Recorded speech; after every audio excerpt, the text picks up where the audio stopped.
ইয়া হাবলি উম্মতি উম্মতি।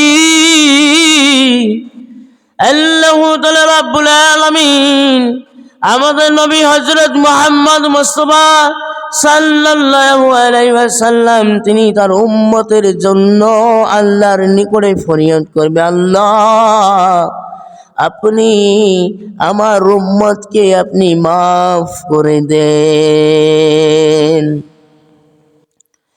আমাদের নবী দুয়ার করার কারণে আল্লাহ মাফ করে দিবেন।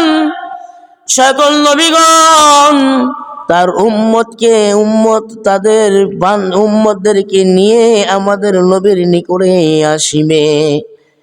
আল্লাহর গোলামের দল এই কল্যাণময় পূর্ণ পয়গম্বরকে আল্লাহ দিবেন, অন্য কোন নবীকে আল্লাহ তাআলা রাব্বুল আলামিন পাওয়ারফুল দিবেন না।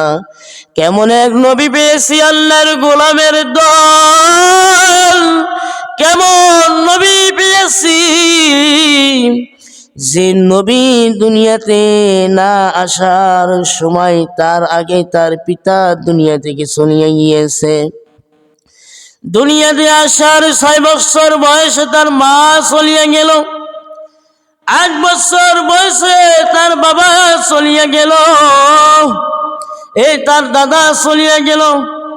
আল্লাহর গোলামের দল 8 বছর বয়সে তার দাদা চলিয়া গেল। নবীর উম্মতের দল কথাগুলো শুনিয়া রাখো। এই পয়গম্বর সাল্লাল্লাহু আলাইহি ওয়াসাল্লাম কেমন একজন এতিম ছিলেন, সেজন্য আল্লাহ তাআলা রাব্বুল আলামিন এই সূরার মধ্যে বলিয়েছেন পয়গম্বর সাল্লাল্লাহু আলাইহি ওয়াসাল্লাম কেমন এতিম ছিলেন। দুনিয়াতে আসে নাই, তার আগে তার পিতা দুনিয়ার মায়া ত্যাগ করে চলে গেলেন। দুনিয়াতে আসার পরে 6 বছর বয়সে তার আম্মা জানকে হারাইলেন, 8 বছর বয়সে তার দাদা জানকে হারাইলেন। আর এই পয়গম্বর তার চাচা আবু তালেবের নিকটে থাকিয়া তিনি বড় হয়ে যান। কেমন পয়গম্বর পাইলাম রে নবীর উম্মত, যে নবী এমন দামি দুনিয়াতে থাকতে আল্লাহ তাআলা রাব্বুল আলামিন তার কে অনেক পরীক্ষা করিয়েছে, পয়গম্বর পরীক্ষায় পাশ করিয়াছে। আল্লাহ তাআলা রাব্বুল আলামিন ওই পয়গম্বর সাল্লাল্লাহু আলাইহি ওয়াসাল্লাম আবু তালেবের নিকটে যখন তিনি লালন পালন করেন, আবু তালেব তাকে লালন পালন করে। সে আবু তালেবের নিকটে যখন বড় হয়ে যায়, খাদিজাতুল কুবরা রাদিয়াল্লাহু তাআলা আনহা, সেই খাদিজাতুল কুবরা রাদিয়াল্লাহু তাআলা আনহা তিনি বলেন, তার খাদেমকে বলিতেছে ব্যবসা বাণিজ্য দেখশন করার জন্য একজন লোকের প্রয়োজন ছিল। আর ওই খাদেম খাদিজাতুল কুবরাকে বললেন যে আমাদেরকে একজন বিশ্বস্ত লোক রাখতে হবে। ওই খাদেম যখন খাদিজাতুল কুবরা রাদিয়াল্লাহু তাআলা আনহাকে বললেন, খাদিজাতুল কুবরা বলার সাথে সাথে বললেন তাহলে দেখো একজন লোক আছে কিনা বিশ্বস্ত লোক, ভালো লোক। আর ওই সময় ওই দাসী খাদেম তিনি বলিয়া উঠল, একজন লোক আছে সবচেয়ে ভালো মানুষ, স্পষ্ট ভালো মানুষ, চরিত্রওয়ালা মানুষ, যার চরিত্রের মধ্যে কোনো দাগ নাই, এমন একজন মানুষ আছে। আর ওই সময় বললেন তার নাম হলো মুহাম্মদ। আর ওই সময় মুহাম্মদ মুস্তাফা সাল্লাল্লাহু আলাইহি ওয়াসাল্লামকে তার স্থানে যখন খাদিজাতুল কুবরা এবং তার দাসী যখন ওখানে যায়, যাওয়ার পরে প্রস্তাব দেয়, প্রস্তাব দেওয়ার পরে চাচা জানের দিকে তাকিয়ে থাকে, চাচা জান বলে রাজি হয়ে যাও। রাজি হয়ে যায়। আর ওই সময় খাদিজাতুল কুবরা রাদিয়াল্লাহু তাআলা আনহার আন্ডারে যখন পয়গম্বর সাল্লাল্লাহু আলাইহি ওয়াসাল্লাম যখন তিনি কাজ করা শুরু করিয়া দেন, পয়গম্বর এমন ভাবে তিনি কাজ করেন, পয়গম্বর বকরি নিয়ে যখন তিনি মাঠে চলিয়া যান, সকল বকরি পেট ভরিয়া ভর্তি হয়ে খানা খেয়ে পেট ভরে আসে। একটাও বকরি হারিয়ে যায় না, একটাও বকরি লস হয় না।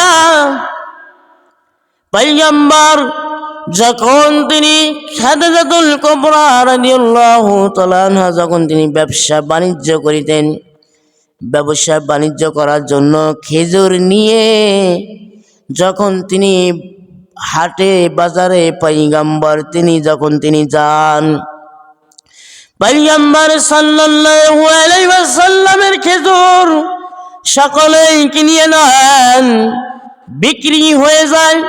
খাদেমের কাছে খেজুর থাকে, ওই খেজুর পয়গম্বর নিয়ে এসে বিক্রি করে ফুরিয়ে ফেলে। কারণ পয়গম্বর এমন একজন মানুষ, আল্লাহ তাআলা রাব্বুল আলামিন তিনি বলিয়াছেন, ওয়ামা আরসালনাকা ইল্লা রাহমাতাল লিল আলামিন। আমি আল্লাহ আমার হাবিবকে, আমার দোস্তকে আমি আল্লাহ তাআলা রাব্বুল আলামিন রহমত স্বরূপের জন্য দুনিয়ায় পাঠাইছি। আমার পয়গম্বর যা কিছু করবে শুধু বরকত আর বরকত, বরকত হয়ে যাবে। সেই পয়গম্বর আল্লাহ তাআলা রাব্বুল আলামিন এমন একজন নবীর উম্মত বানিয়ে আল্লাহ আমাদেরকে দুনিয়া পাঠাইছে, নবীর উম্মতের দল। নবীকে চিনলাম না, নবীকে আমরা চিনলাম না এখনো। আল্লাহর গোলামের দল, কথাগুলো একটু দিলের কানে শুনিয়া যাও।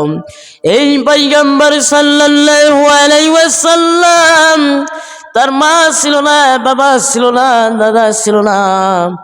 যতক্ষণ পর্যন্ত আবু তালেব ছিল ততক্ষণ পর্যন্ত কেউ আঘাত করতে পারে নাই। যতক্ষণ পর্যন্ত বিবাহ হয়েছিল, খাদিজাতুল কুবরা রাদিয়াল্লাহু তাআলা আনহা বিবাহ করিয়েছিল। ঘটনা অনেক, বলতে পারবো না, সময় নেই। এই খাদিজাতুল কুবরা দুনিয়াতে যতদিন জিন্দা ছিল ততদিন পয়গম্বর সাল্লাল্লাহু আলাইহি ওয়াসাল্লামকে কেউ কখনো আঘাত করতে পারে নাই, মারতেও পারে নাই। আর এই খাদিজাতুল কুবরা যখন দুনিয়ায় বিদায় নিয়ে চলে গেল,